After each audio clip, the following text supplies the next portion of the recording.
Datang ke Gunung Kudus Bapa dengan hidup tak bercela,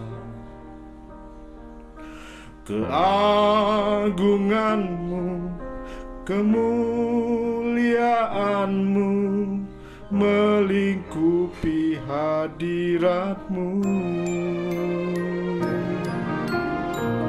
Ku tunduk hormat menyembah Bapa dengan roh, jiwa, dan raga. Kau Maha Kudus di tempat maha tinggi, di terang tak terhampiri.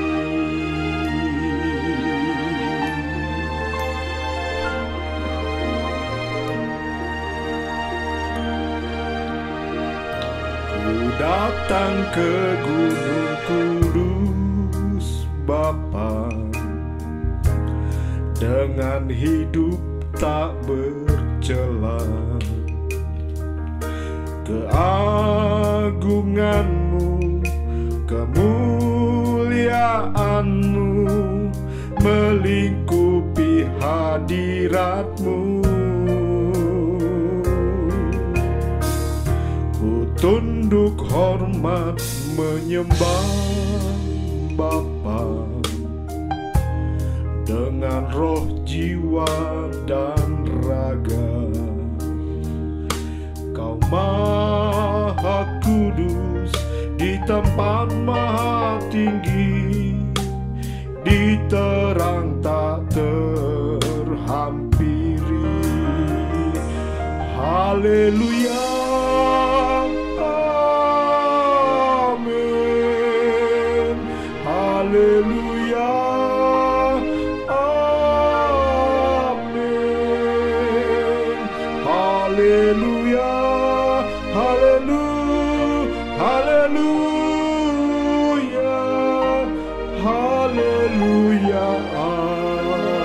amin. Haleluya, amin. Haleluya, amin. Haleluya, haleluya, haleluya, amin.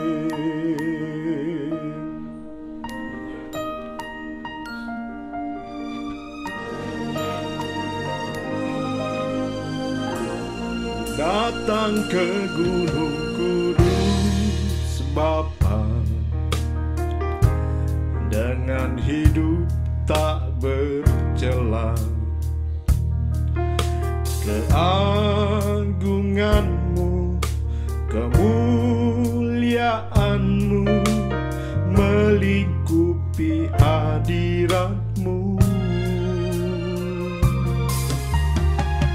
Ku tunduk hormat menyembah Bapa dengan roh, jiwa, dan raga. Kau Maha Kudus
Ibu, Saudara sekalian yang dikasihi oleh Tuhan Yesus Kristus. Pada kesempatan ini, dalam ibadah Righteousness of Christ yang diselenggarakan oleh GSKI Aliteia BSD City ini, kita akan sama-sama belajar akan kebenaran firman Tuhan yang mengusung tema kebenaran yang memerdekakan. Pada kesempatan ini juga saya mau menyampaikan terima kasih kepada Ibu Gembala, Ibu Pendeta Doli Budiman yang telah memberi kesempatan kepada saya untuk menyampaikan Injil kebenaran ini. Dan saya juga mau menyapa kepada jemaat, khususnya jemaat dari GSKI Aliteia BSD City, dan juga kepada jemaat Tuhan dimanapun setiap kita berada. Nah, sebelum kita masuk ke dalam pemberitaan firman Tuhan saat ini, kita tundukkan kepala, kita berdoa. Bapa di sorga, terima kasih Bapa buat kesempatan hari ini. Saat ini kami masih diberi kesempatan untuk mendengar kebenaran firman-Mu. Kami mau sama-sama belajar di dalamnya Bapa. Oleh sebab itu, Bapa di sorga, kami memohon, kiranya Bapa berkenan menyingkapkan kebenaran firman-Mu kepada setiap kami, untuk kami boleh mendengar kebenaran firman-Mu, mendapatkan kekuatan yang baru, semangat spirit yang kuat dalam kami menjalankan hidup kekristenan kami, seperti yang Bapa kehendaki. Bapa, ke dalam tangan-Mu juga kami menyerahkan, pembicara ini Bapa. Taruhkan perkataan Bapa di sorga melalui anak-Mu ini Bapa. Jadikan pembicara ini Bapa, pembicara yang menyampaikan isi hati Bapa. Terima kasih Bapa di sorga. Kami sambut kebenaran firman-Mu saat ini di dalam nama Tuhan Yesus Kristus. Amin. Bapak Ibu Saudara sekalian, berbicara tentang kebenaran itu harus identik dengan pribadi Tuhan Yesus itu sendiri. Di mana Tuhan Yesus sendiri yang berkata, "Akulah jalan, kebenaran, dan hidup." Kebenaran di sini bukan saja mencakup semua perkataan Tuhan, yaitu apa yang diajarkannya di dalam Injil, tetapi juga mencakup apa yang diteladani lewat gaya hidup yang Tuhan Yesus jalani waktu itu. Nah, barulah kebenaran itu menjadi utuh, lengkap, bulat. Kalau tidak demikian, maka bukanlah kebenaran, melainkan dusta. Kebenaran itu seperti puzzle. Utuh, lengkap, bulat. Di mana dusta bukanlah salah semua atas apa yang disampaikan, melainkan kalau hanya sebagian yang disampaikan, itu juga merupakan dusta, sebuah ketidakbenaran. Misalkan, ketika kebenaran disampaikan bahwa Yesus dalam pelayanannya memberitakan Injil selalu melakukan atau mengadakan mukjizat. Hal ini tidaklah salah karena Alkitab mencatatnya. Injil yang berkata seperti itu. Tetapi itu belumlah sebagai kebenaran yang sesungguhnya. Karena kebenaran itu harus utuh, bulat, lengkap. Maka sudah semestinya kebenaran yang lainnya juga disampaikan. Kalau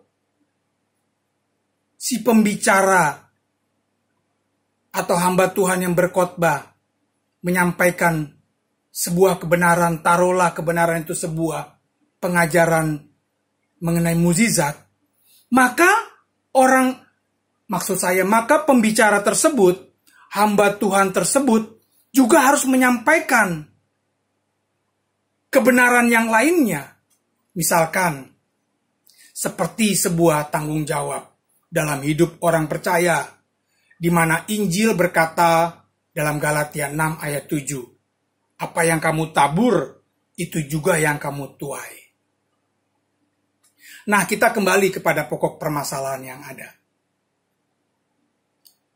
Kalau dikatakan bahwa kebenaran itu memerdekakan, lalu pertanyaannya adalah, kebenaran yang bagaimana? Kebenaran yang seperti apa? Apanya yang dimerdekakan? Kebenaran dari apa?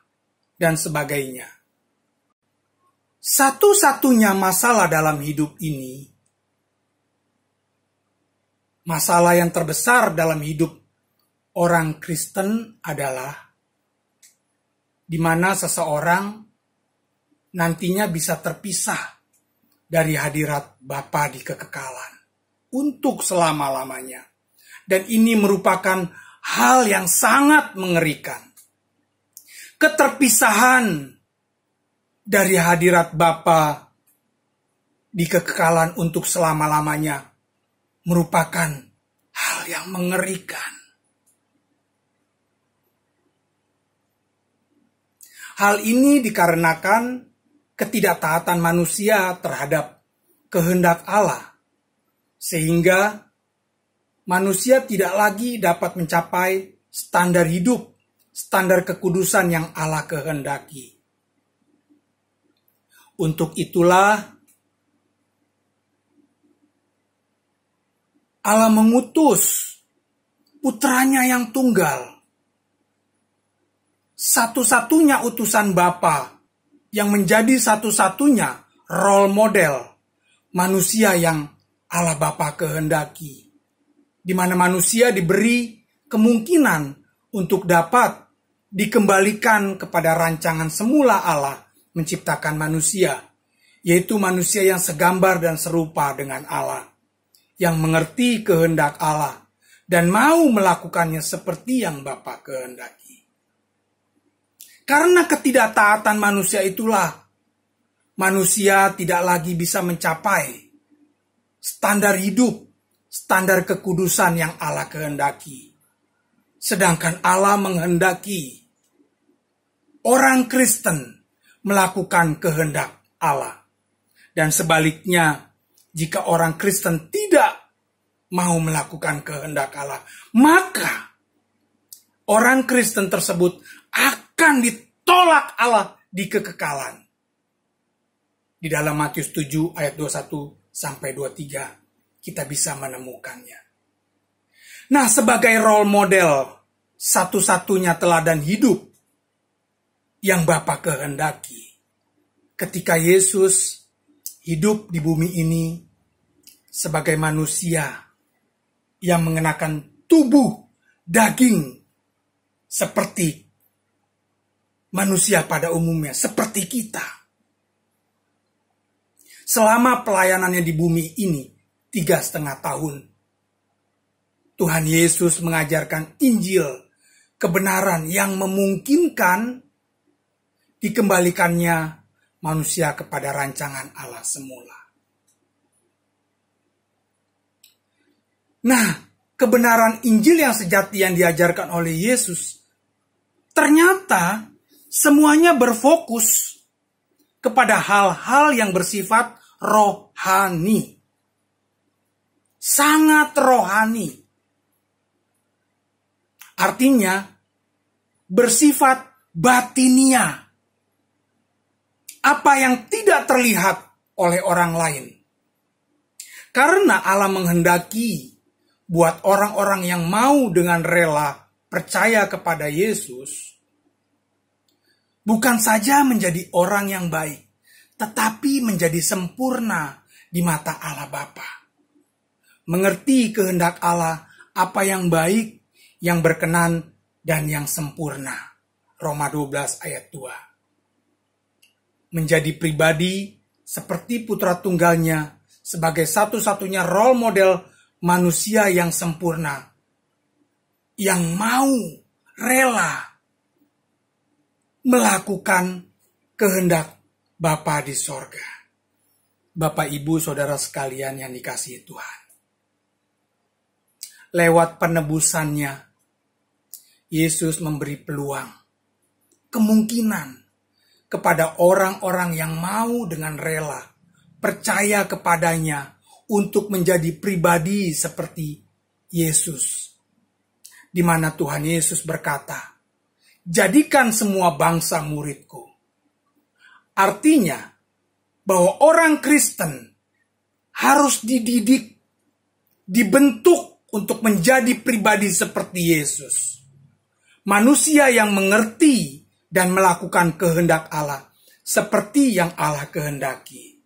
Perlu kita ketahui bersama Bapak Ibu, Saudara sekalian.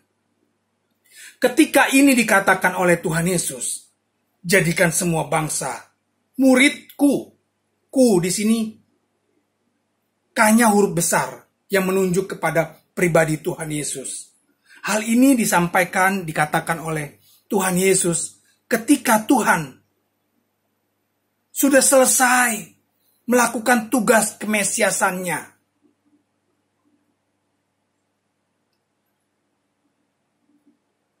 Mati di kayu salib. Bangkit. Menampakkan diri kepada murid-muridnya dan berkata, "Jadikan semua bangsa muridku." Karena penebusannya, Tuhan berhak. Tuhan memiliki hak. Menghaki atas hidup orang-orang yang mau percaya kepadanya.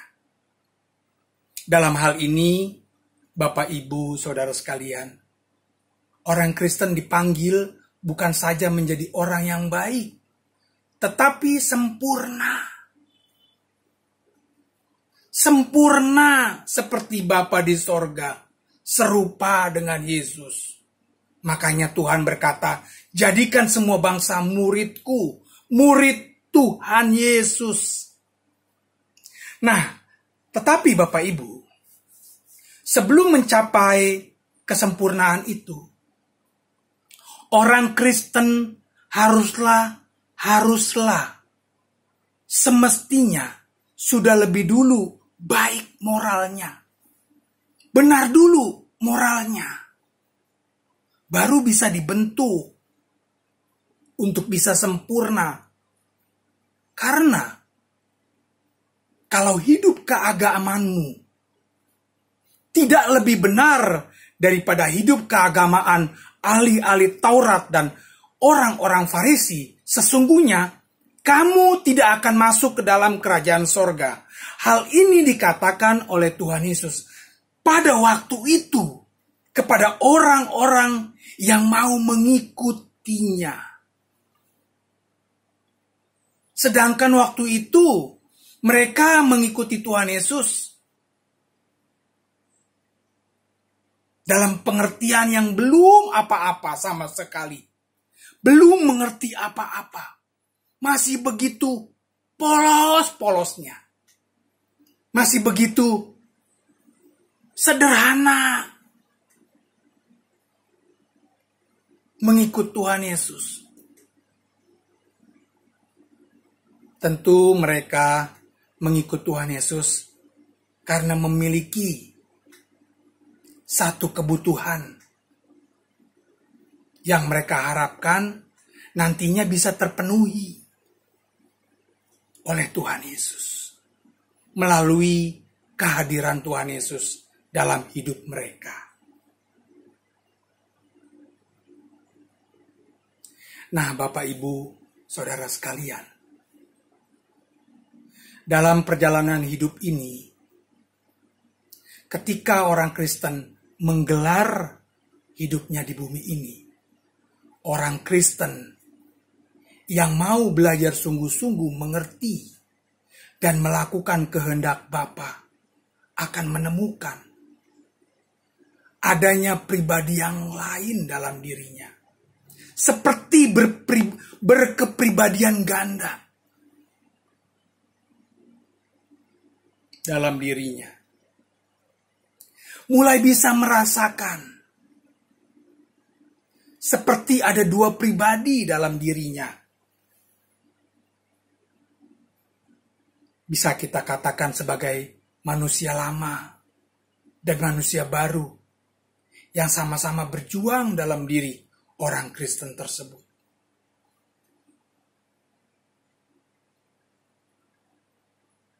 Dua pribadi ini dalam diri kita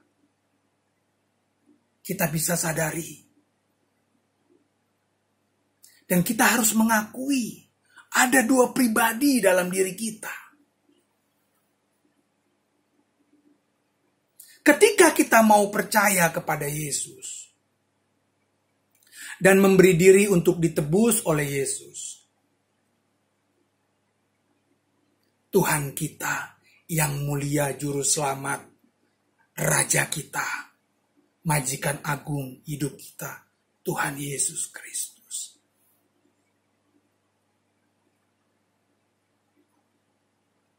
Perlu kita ketahui bersama, sesungguhnya yang ditebus itu adalah hukuman atas segala dosa-dosa yang telah kita lakukan, yang mestinya hukuman itu kita terima sebagai ganjaran atas dosa-dosa tersebut. Jadi yang ditebus di atas kayu salib 2000 tahun yang lalu oleh Tuhan kita Yesus Kristus, itu hukuman atas dosa manusia. Lihatlah anak domba Allah yang menghapus dosa dunia. Hukuman atas dosa tersebut, Bapak Ibu Saudara sekalian. Tetapi perlu dicatat, karakter dosa dalam diri orang Kristen tidak ditebus oleh Yesus dan tidak otomatis hilang ketika kita menjadi orang Kristen, ketika kita mau percaya kepada Yesus. Ketika kita mau menerima Tuhan Yesus sebagai Tuhan dan Juru Selamat satu-satunya dalam hidup kita, tidak otomatis hilang karakter dosa dalam diri kita. Karakter dosa itu bisa kita lihat, bisa kita rasakan, bisa kita sadari ketika kita melakukan hal-hal kedagingan. Hal-hal yang semestinya tidak kita lakukan, tetapi justru malah kita lakukan. Yakni seperti perasaan mudah tersinggung. Kita seringkali larut dalam kondisi seperti ini. Perasaan kita hanyut terbawa dalam ketersinggungan kita atas perbuatan atau perkataan orang lain yang kita anggap tidak menyenangkan.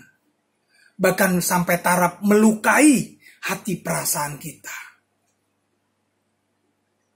Belum lagi sikap yang tidak mudah mengampuni kesalahan orang lain. Atau mendendam. di mana ketika kita mengingat kesalahan orang lain, seperti terbangkitkan gelora emosi amarah kita terhadap apa yang telah diperbuat orang tersebut. Belum lagi pelanggaran-pelanggaran moral yang dilakukan, seperti hal mencuri, membunuh, berzina. Hal-hal kedagingan inilah Bapak Ibu yang mestinya kita soroti dengan serius. Karena Bapak Ibu, saudara sekalian, sesungguhnya perjalanan hidup kekristenan kita itu adalah mengurusi adanya dua sosok pribadi dalam diri kita. Dan ini tentunya sangat menyita waktu hidup kita. Sangat menyiksa diri kita bagi yang mau melakukan kehendak Allah.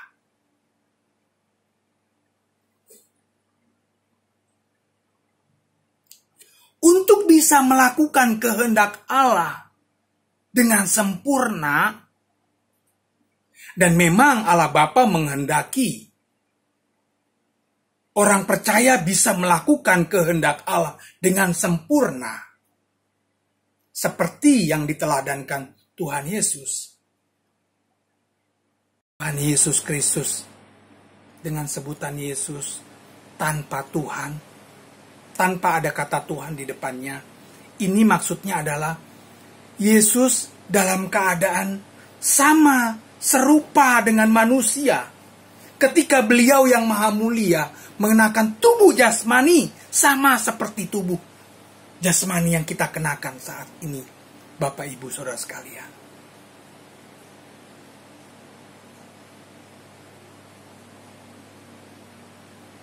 Nah, untuk bisa mengenakan spirit, gaya hidup Yesus dalam hidup kita, tidak boleh ada dua pribadi dalam hidup kita, Bapak Ibu.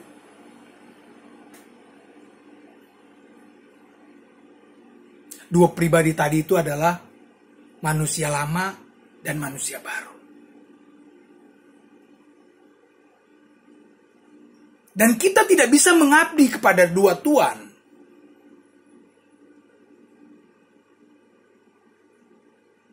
Kita harus mematikan salah satu pribadi, sosok dalam diri kita. Yang dalam hal ini manusia lama kita. Manusia lama yang merupakan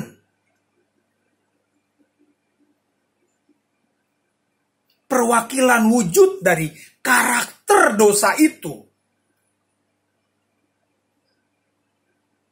Dan hal ini tidaklah mudah, Bapak Ibu Saudara sekalian. Bukan pekerjaan gampang mematikan manusia lama dalam diri kita. Kenapa? Karena karakter dosa dalam diri kita sudah mengakar terlalu lama. Sudah mengakar begitu dalam. Untuk bisa benar secara moral umum saja, kita mesti berjuang.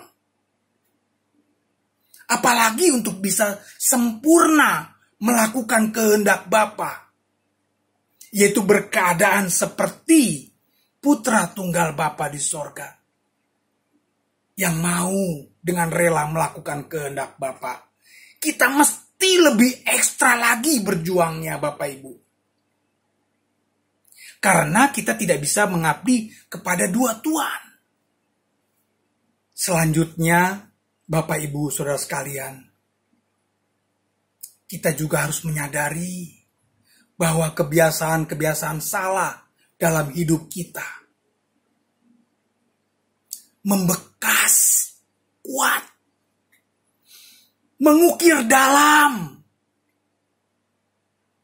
menjadi irama jiwa kita. Apa yang diwariskan oleh nenek moyang kita, itu sudah menjadi irama jiwa kita. Dan ini seringkali terjadi otomatis. Contohnya seperti kebiasaan marah yang meledak-ledak. Mestinya kita tidak usah marah untuk hal yang sepele. Hal yang sama sekali tidak perlu dipersoalkan. Tetapi kita otomatis meledak dalam menanggapinya. Meluapkan emosi yang tidak stabil.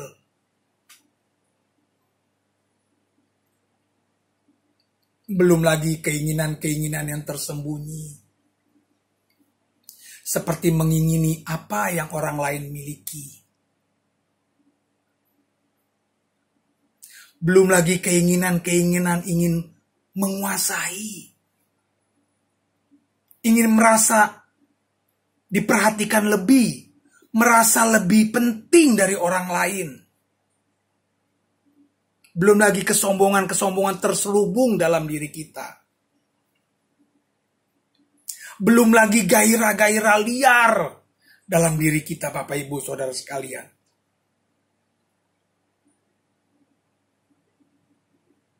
Belum lagi ketika kita berkeadaan, ketika hormon kita tidak stabil. Banyak kesalahan yang bisa otomatis keluar, meledak, kita lakukan. Ketika kita mau belajar sungguh-sungguh, mencari tahu, mengerti, dan melakukan kehendak Bapa. Maka kita mulai berusaha untuk tidak melakukan kesalahan. Sekalipun seringkali justru kesalahan berulang-ulang, kesalahan yang sama yang kita perbuat. Dan saya memiliki pengalaman yang banyak dalam melakukan kesalahan yang sama. Kesalahan berulang-ulang, kesalahan yang sama yang berulang-ulang saya lakukan. Padahal saya sudah melayani pekerjaan Tuhan. Saya sudah ambil bagian dalam pelayanan. Saya sudah aktif di gereja. Tetapi masih saja melakukan kesalahan, dosa yang sama. Berulang-ulang kali. Sekian lama.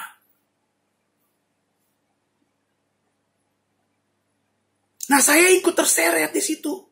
Ikut menikmati. Ketika saya marah. Ketika saya meledakkan. Emosi marah. Seperti ada kepuasan. Ketika saya tidak mau mengalah,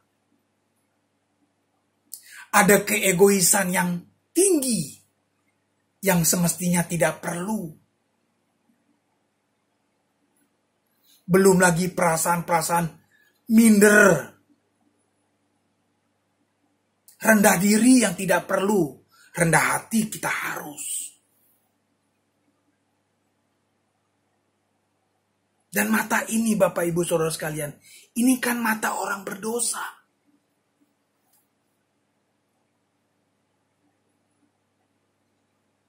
Karakter dosa dalam diriku juga belum mati.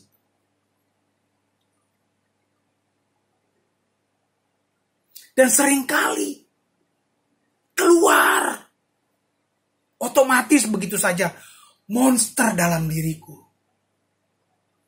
Manusia lama. Otomatis tuh. Begitu ada rangsangan dari luar, ada trigger, keluar. Tanpa disangka-sangka.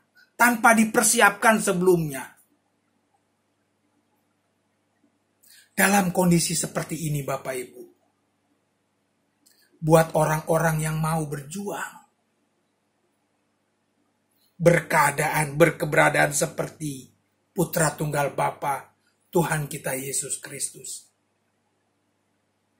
Ketika kita melakukan kesalahan, bahkan kesalahan dan dosa yang sama berulang-ulang kali, maka kita akan mengalami luka batin. Luka batin inilah yang menurut saya pahami mengakibatkan satu perasaan seperti ditinggal Allah. Akunya yang merasa ditinggal Allah, bukan Allah yang meninggalkanku. Karena kesalahan yang kulakukan itu, aku merasa seperti ditinggal Allah. Karena tidak hidup dalam kekudusan yang Bapa kehendaki, dalam kesucian hidup Tuhan Yesus Kristus. Kalau sudah merasa seperti ditinggal Allah, maka kita akan merasa kehilangan damai sejahtera Allah yang berbuntut, berujung. Tak lagi kita sanggup menghayati, merasakan kehadiran Allah dalam hidup kita. Dan inilah harga yang harus kita bayar atas kesalahan yang telah kita lakukan. Dan sesungguhnya ini berkat loh. Berkat. Tidak semua orang, dalam hal ini saya berbicara tentang konteks orang Kristen. Tidak semua orang bisa menyadari hal ini. Ketika melakukan kesalahan, ketika melakukan dosa, maka dia akan mengalami luka batin. Sementara kalau kita lihat orang lain, tanpa bermaksud menghakimi, kita lihat kok orang tersebut bisa happy ya, bisa enjoy, bisa ketawa ketiwi, cekakak cekikik, bahkan di hadapan orang banyak. Ketika terbukti dia melakukan sebuah pelanggaran moral umum, tanpa bermaksud menghakimi orang tersebut, tetapi kita mau mengaca diri kita sendiri. Jangan-jangan kita juga tidak beda dengan mereka. Ketika kita melakukan kesalahan tersebut, kita merasa fine-fine saja. Kita merasa enjoy aja. Kita tidak menyadari bahwa kesalahan itu melukai hati Bapa di sorga. Dalam perjalanan panjang hidup saya, ternyata saya juga memahami sesungguhnya ketika kita terluka karena kesalahan atau dosa yang telah kita lakukan, hati Bapa juga terluka.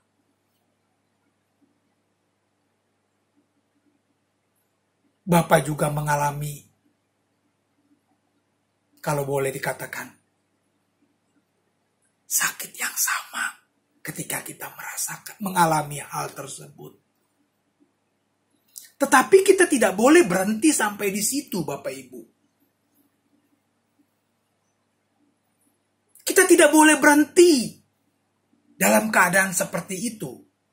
Hanya di posisi, di keadaan seperti itu.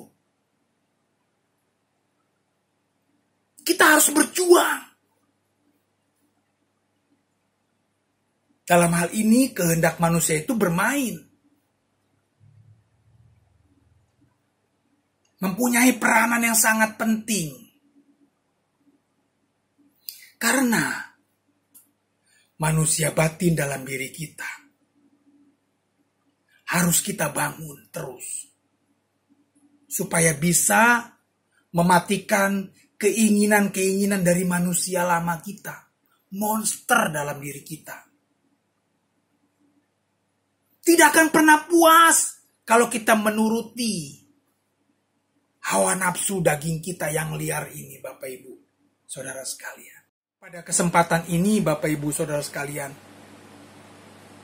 kita baru menyinggung kebenaran yang memerdekakan.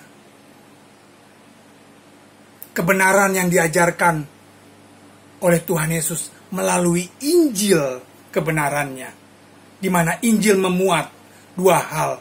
Yang pertama adalah perkataan Tuhan Yesus, apa yang disampaikan, apa yang diajarkan, apa yang diperintahkan. Dan yang kedua adalah teladan hidup Tuhan Yesus, apa yang dicontohkan, apa yang ditampilkan, perilaku seperti apa yang Tuhan Yesus tampilkan waktu itu. Gaya hidup bagaimana yang Tuhan Yesus kenakan pada waktu itu, 2000 tahun yang lalu. Ketika Tuhan kita Yesus Kristus mengenakan tubuh jasmani seperti tubuh daging, tubuh manusia seperti kita ini. Tentunya saya juga berharap bisa menjelaskan kemerdekaan yang memerdekakan itu adalah kemerdekaan yang bagaimana? Apanya yang dimerdekakan? Dalam hal ini, tadi sudah saya singgung sebelumnya, bahwa ternyata kebenaran yang disampaikan oleh Tuhan Yesus, semuanya bersifat rohani. Artinya, sangat batinia, bersifat batin, sangat batinia, yang orang lain tidak melihatnya, yang orang lain tidak tahu. Tetapi pribadi, lepas pribadi, berurusan langsung dengan Tuhan, dengan Allah yang tidak kelihatan, melalui batin, melalui hatinya. Bapak, Ibu, Saudara sekalian, mari kita sama-sama berjuang. Disingkatnya hidup kita,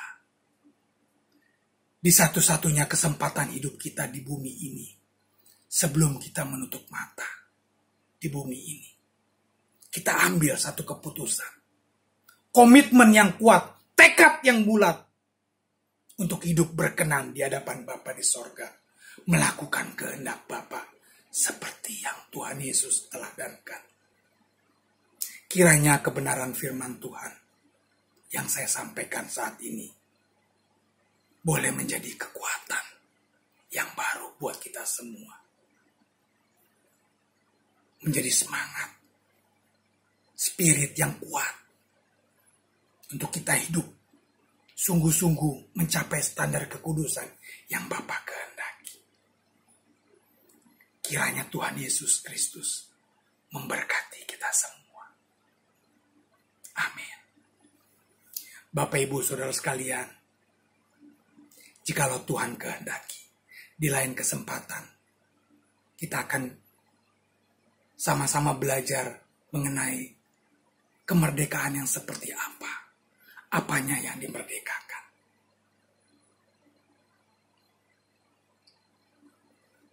Untuk menutup khotbah ini, mari kita sama-sama tundukkan kepala di hadapan Bapa di sorga. Terima kasih Bapa di sorga, buat kebenaran firman-Mu, buat kesempatan yang berharga ini. Bapa, kami mohon ampun Bapa, atas semua cacat celah dosa, kesalahan pelanggaran yang telah kami lakukan. Atas semua waktu, kesempatan yang kami buang sia-sia. Kami buang begitu saja Bapa. Kami mohon ampun atas setiap gerak irama jiwa kami yang melukai, mendukakan hati perasaan Bapa. Bapa di sorga, aku mewakili jemaat-Mu Bapa. Mohon ampun buat setiap kami. Beri kami kesempatan Bapa, untuk kami berkeadaan serupa sama seperti Yesus Putra Tunggal Bapa. Beri kami kesempatan Bapa. Mohon belas kasihan-Mu Bapa. Kasihani kami, manusia pendosa yang sakit jiwanya. Tetapi kami mau terus belajar, kami mau diubahkan, kami mau berubah seturut kehendak-Mu Bapa. Terpujilah Engkau kekal selama-lamanya, Bapa kami yang di sorga. Di dalam nama Tuhan Yesus Kristus, Bapa kami mengucap syukur dan berdoa. Amin.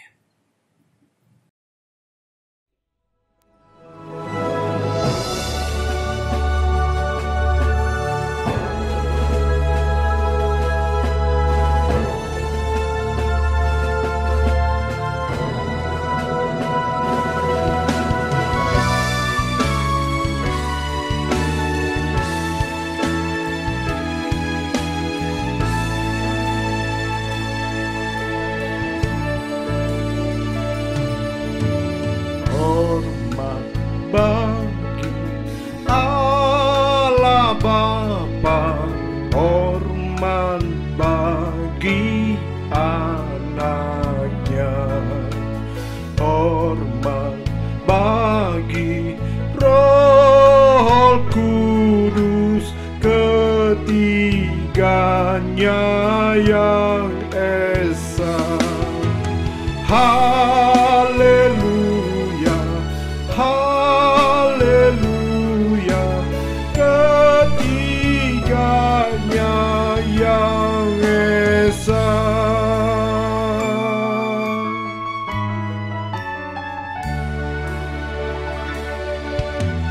Hormat bagi Raja Surga, Tuhan kaum manusia. Hormat bagi Raja Gereja di seluruh dunia. Haleluya, haleluya, di seluruh dunia. Haleluya, haleluya, di seluruh dunia.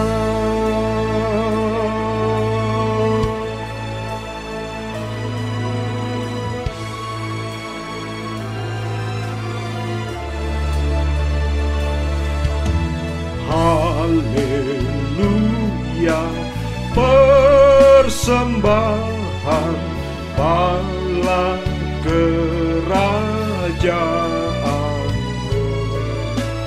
diletakkan siang malam di hadapan tatanya.